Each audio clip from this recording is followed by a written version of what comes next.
mkurugenzi mkuu, hii utashughulikia wewe ya ofisi hii kujua kama hili jambo hili, na hapa kuna timu ya maafisa wako huko wanafanya kazi huku, naambia wako 4 5.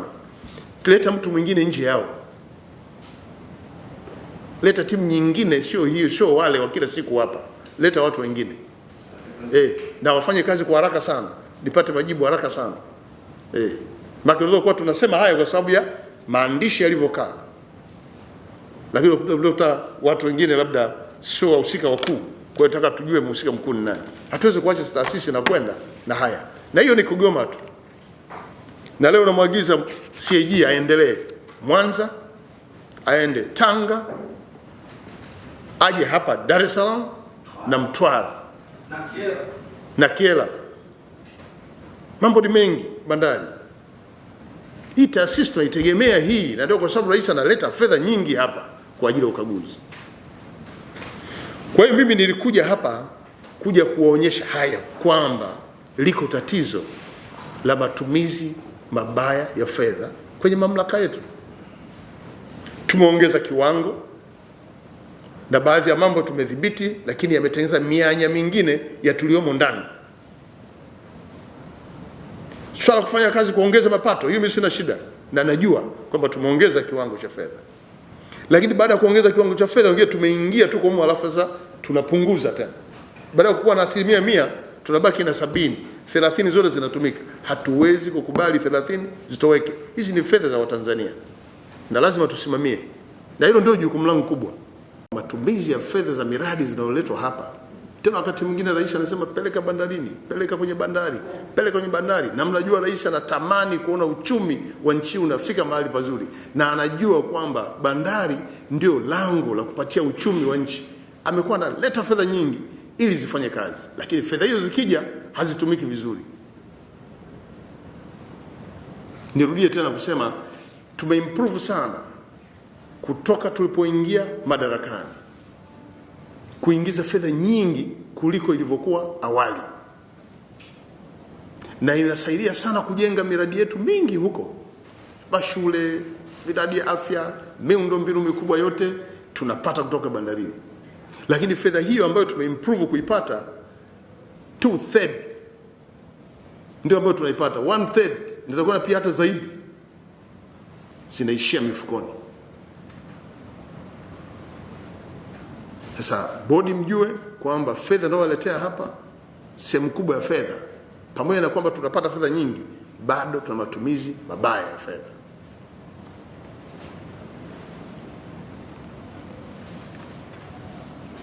Na ukaguzi huu mmoja tu ambao leo nikuja kuzungumzia wa bandari ya Kigoma umetupa picha ambayo sasa tulazimika kupita tena kwa forensic investigations kwenye bandari zetu zote. Kwa ile bandari peke yake ya Kigoma ambayo leo hii nimeamua kuja kuizungumza hapa, viashiria havitupi kwenye sura nzuri, hatuonekani vizuri. Body management semnye ndo organ ya taasisi yote. Kwa sasa lazima tuelezane ukweli. Kulikuwa na kuhamisha zile bilioni 8 mliozipeleka bandari ya kule, bilioni 8.2 mlizipeleka kule zikafanya malipo mbalimbali. Kwanza huo peke yake sio utaratibu. Director of Finance unakubaliana na mimi kwamba huwa tunawekaga ukomo wa kila bandari. Kigoma ukomo wake shilingi ngapi? Ndio ukomo wake. Na yeye mlipeleka 8.2 billion. Mwisho mkurugenzi wa fedha, kuna kitu kinapita nje ya mkurugenzi wa fedha? Bodi si huyu? Mbona hujamchukulia hatua? Mmewachukulia wadogo wadogo hatua? Haiwezekani mamlaka hii itoe bilioni 8 ipelekwe mahali ambako hazitakiwi kuenda bilioni 8, na mnajua pale ukomo ni fedha fulani, nyinyi mmepeleka extra, mhasibu mkuu asijue. Haiwezekani. Matumizi haya yote haya ya uwizi, ubadhirifu, ujanja yaliobainishwa na CAG, sio internal auditor, CAG. Sawa, internal auditor kuona au alikuwa anachukua fedha, yeye mmemchukulia hatua. Well, CAG ameenda ameonyesha kwamba wahusika tu humo ndani. Sababu onyesha CAG ni chombo kikubwa ambacho sisi tunakitrust.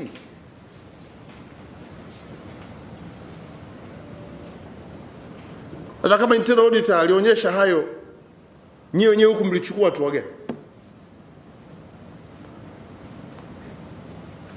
Maana mliposema huyu aonyeshi vizuri, maana kuna kitu mlikuwa mnakijua. Hii ripoti ya CAG imekuja juzi tu. Hao wengine wamesimamishwa muda mrefu. Maana kuna kitu mlikuwa mnajua before.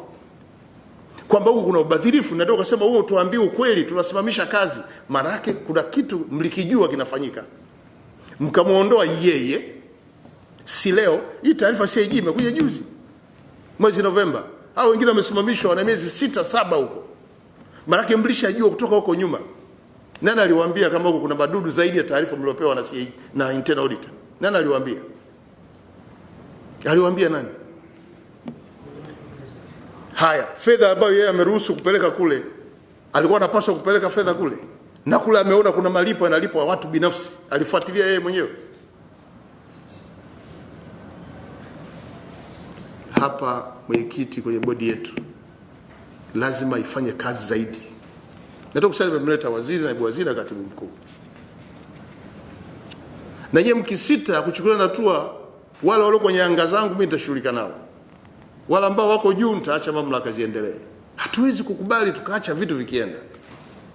Nimefurahi kwamba mmechukua hatua baadhi ya maeneo. Huyu sio mkurugenzi wa fedha. Kuna kitu kinapita nje ya mkurugenzi wa fedha. Bodi si huyu. Mbona hajamchukulia hatua? Mmewachukulia wadogo hatua.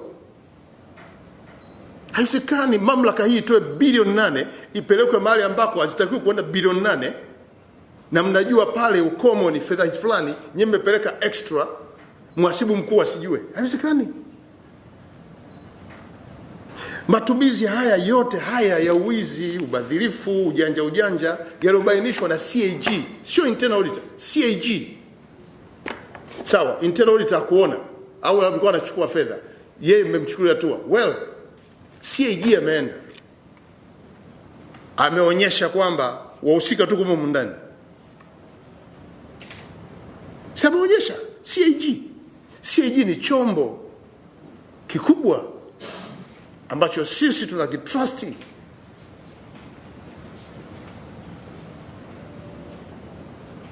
Hata kama internal auditor alionyesha hayo, nyinyi wenyewe huku mlichukua hatua gani?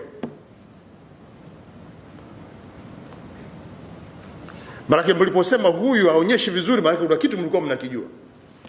Hii ripoti ya CAG imekuja juzi tu.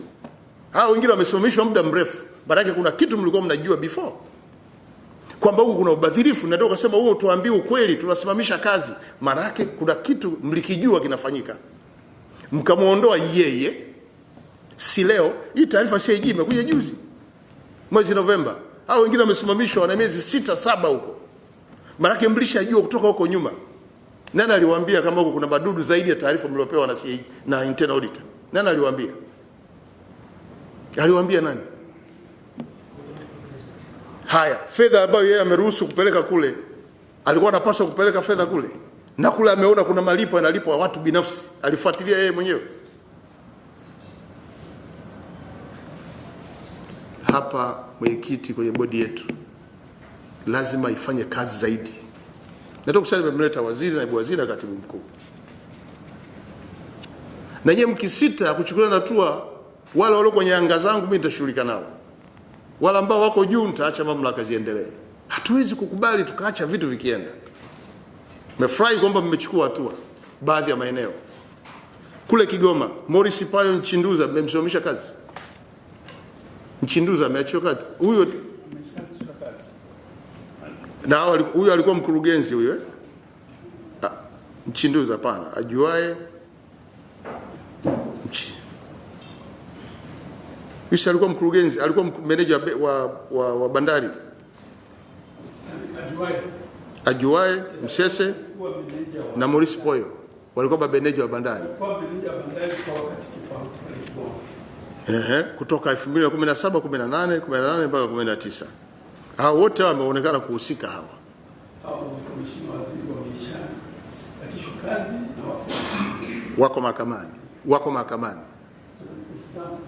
Wako mahakamani. Mameneja wote wawili. Vizuri. Halafu huyu Madaraka ni miongoni mwa watu wachukuliwa hatua.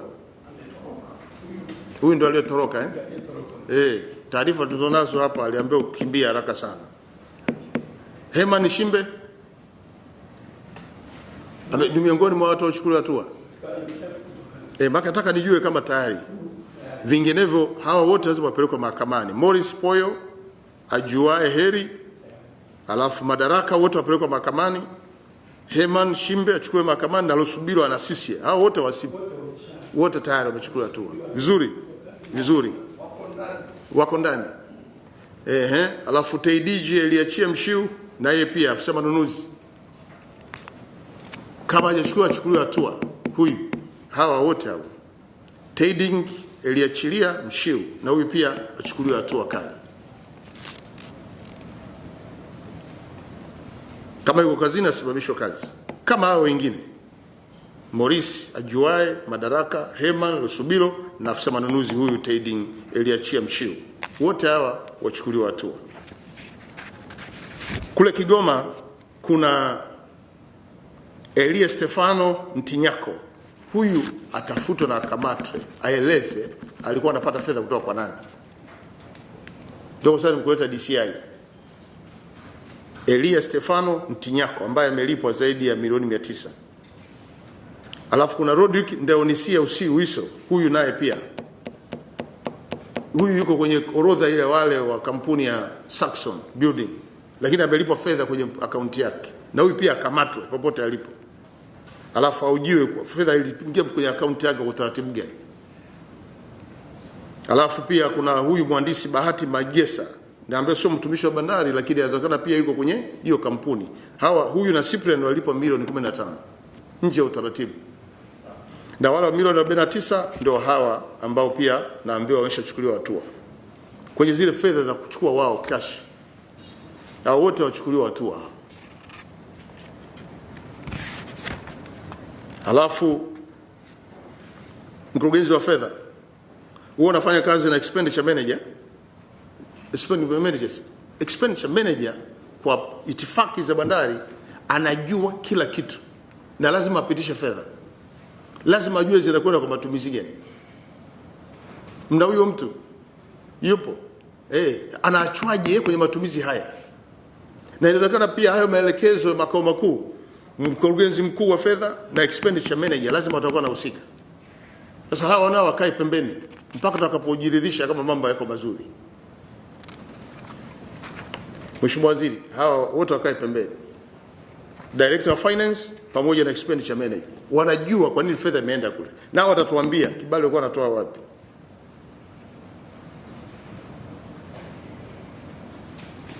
Wakurugenzi wa ndani kwa sababu bodi mmechukua hatua hiyo na iacha kama ilivyo. Lakini kesi zao ziishe.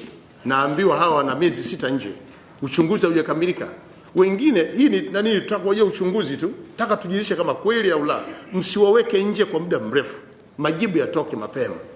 Hata hawa wasibu mkuu na expenditure manager wasikae muda mrefu, uchunguzi ukamilike mapema. Mkurugenzi mkuu TAKUKURU, uchunguzi ukamilike mapema. Kama hawajahusika warudi kazini. Wamehusika waendelee na taratibu. Hatuwezi kumwacha mtu nje muda mrefu. Tena hawa watu internal auditors wote wameondolewa, ofisi nzima mbaki 3 tu. Sasa kama wote walihusika na wana miezi 6 nje na mnawaleta siku kila siku kuja kuripoti kila siku ya Jumatatu. Sasa baby, umeenjoy? Yeah, asante sana. Samani, naweza lipa kwa M-Pesa hapo? Asante sana.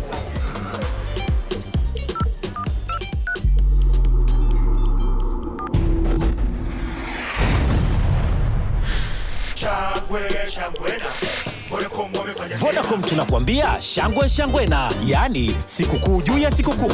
Shinda gari, pesa, MB na dakika unapotumia M-Pesa kununua vifurushi, simu na kufanya malipo tunaposherehekea miaka 20 ya kukupa zaidi. Piga *150 *00 alama ya reli. Msimu huu kila mtu ni mshindi. Hapo tupo kwenye funga furaha, M-Pesa na mandinga kadhaa, dakika MB za kusaza, smartphone za kumwaga. Vodacom wanafanya balaa, kwa mshanga tunavimba kita. Vigezo na masharti kuzingatiwa. Yajayo yanafurahisha. Uko tayari? Vodacom.